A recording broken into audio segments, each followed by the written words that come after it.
Welcome to the second edition of DEM's online magazine, The Outlet. In this edition, we'd like to focus on the importance of networking and how it can affect anybody entering the workforce. To emphasize this importance, we've interviewed Alan McLaren, who's an established entrepreneur and currently the co-CEO of Infinity Communications. Infinity Communications is a full-service marketing and communications firm that specializes in social media, digital strategies, PR, event management, and media productions. Alan has quite the resume when it comes to entrepreneurial ventures in the technology industry. He has over 27 years of leadership experience in several aspects of business management. This ranges from entrepreneurial startups to global Fortune 500 public companies.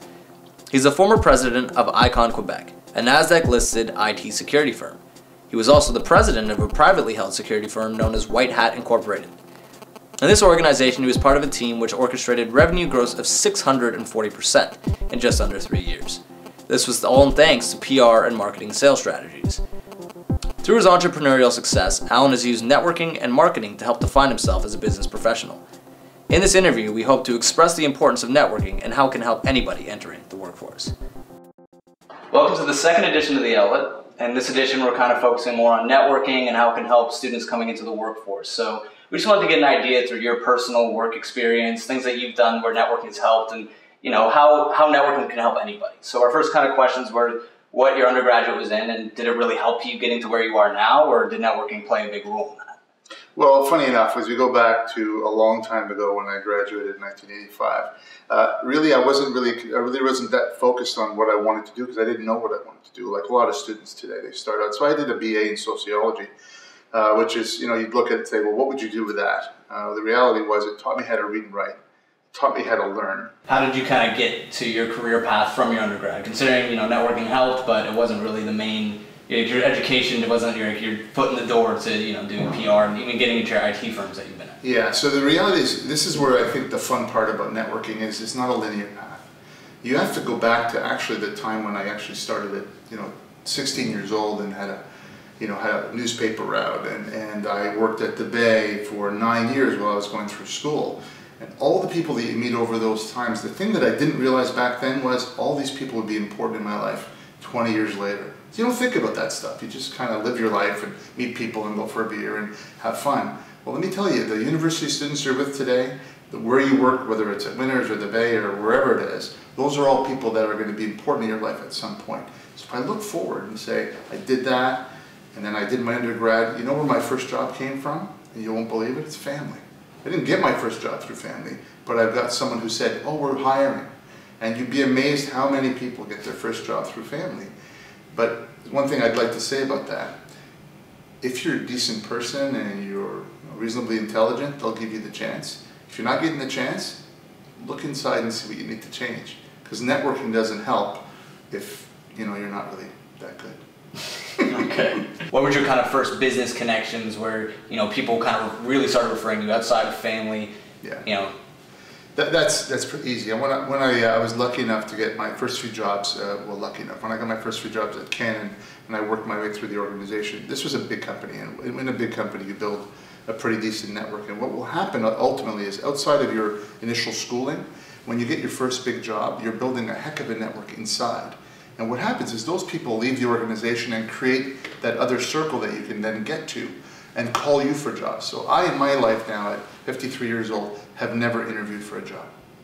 Ever. Why? Because everything was, oh, Al's available, let me see if I can get him. And what happens is they go to other places and talk about you so that you end up building your network, and it's a credible network to be able to help you get that next thing. And oftentimes you're not looking, people are pulling you away from jobs. So if you think about the context, if you do good work, and you have good relationships and good integrity and all the other things that people need, then opportunities kind of come to you, as opposed to you having to manufacture it by going to, Chamber of Commerce events and all those other things, which are important. We'll talk about that. But that's really the core of how you get your life started. I guess the best way to do that is you're building a bit of a brand as you move through your career at, whether you work in retail or university or your first job. And as you build that, then people start getting attracted to you. Then, when you network, it becomes much more effective. Now, would you attribute some of your success more through networking? Is networking I'm not going to say more important than education. Obviously, education is kind of, the standard. You need it in order to get into many jobs nowadays. But would you consider networking just as important, and the people you know, and if they know how well you can work is the more important thing, is that more important than really having that degree? I think it's both, actually. So I think education is critical because you've got to have the foundation to be able to learn.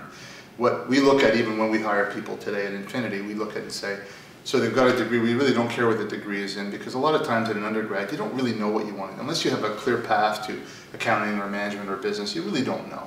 So you're looking at it and saying, okay, now this person's intelligent enough, they've been able to complete a 3 or 4 year degree. Now let's see what they can do. Let's see how articulate they are.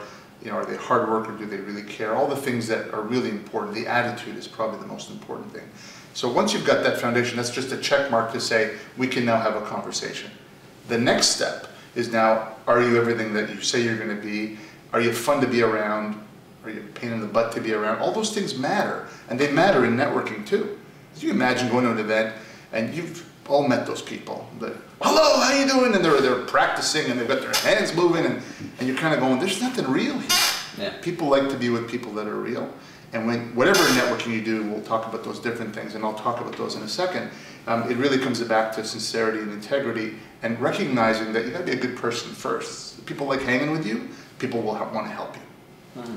So, where are some good places like you can start networking for a student coming into university? I mean, there's a lot of events, but a lot of people don't believe in the idea of networking if it can really benefit you. Where do you think kind of the first steps that these people can take, to meet people that will help them in their future, kind of start networking on their own? Like, where would you say they should start? Well, I think you have to start first, as I said, in university, and you've got to start with a different objective. It's not that networking is going to give me something today.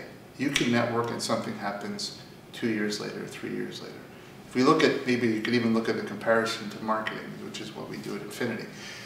We do things 3, 4 years ago and forget about it, and then we get a call and saying, I saw you at this talk, and I'd love to be able to talk to you about these things. That's what networking does. But the secret to networking is staying in touch.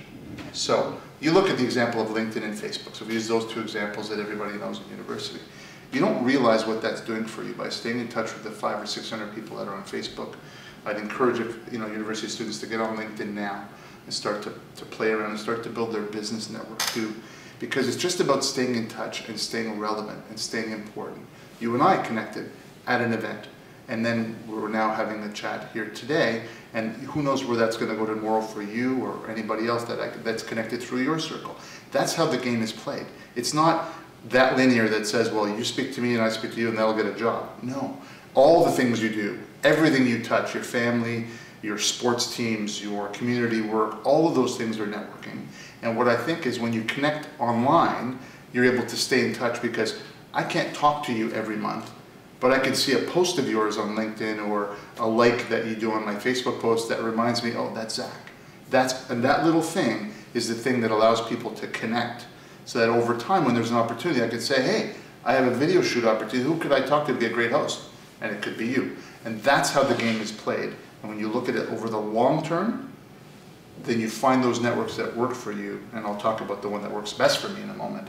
But all of those things are combined to be able to make it successful. So you're kind of suggesting that social media is very important for people to get involved, especially in the digital age that we're in now. What would you consider the best, forum or type of social media for somebody to take in? Because a lot of people are still resistant to taking on Facebook, or a lot of people don't even know what LinkedIn is still, which is amazing to me. In university, you don't know what that is yet. But which do you think is the most important step for somebody to take on the internet to begin networking with these people and connecting and constantly keeping that connection that you're talking about? So I think it starts two ways, really, and we can never forget that the human connection is the most important. So they work two ways. So if I meet you at an event, we connect via LinkedIn, you think of me, and now we're doing this interview. The reverse happens too. You find someone that you have a connection with already, you connect with them on LinkedIn, and then the objective is to try to meet them in person at some place, at some time, because that's where the bonding happens. You can't bond online. You can just stay in touch online. So I think LinkedIn and Facebook are the two key ones, but you can never forget Twitter and Pinterest and Google+, because if you connect with someone and they're seeing your stuff, they're seeing who you are and your brand. And that's the key. So it's really about whatever your interests are. If you have interests that are similar to somebody else's, that's the connection point you have together. And that's the thing that will allow you to connect and allow someone to access your network in a really big way. What are some organizations that you're kind of involved in today that have helped you along your path as well? Well, the one I think key, and really I've been so fortunate to be a part of, is called the Young Presidents Organization. YPO is, and also called YPO, is an organization of CEOs. It's about 20,000 CEOs around the world. Pretty powerful organization. As a matter of fact, the total revenues of the companies combined would be the fourth largest country in the world. So you start to think about how powerful that really is. I was fortunate enough to join that early on in my career, and now I have a network that is unparalleled.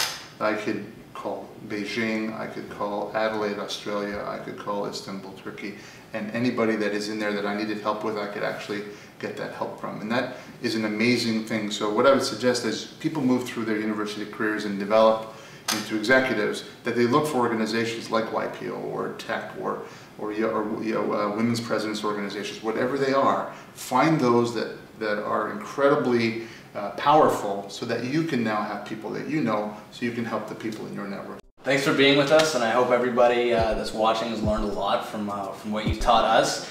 Yeah, thanks for being on The Outlet, and it was awesome having you. Thanks.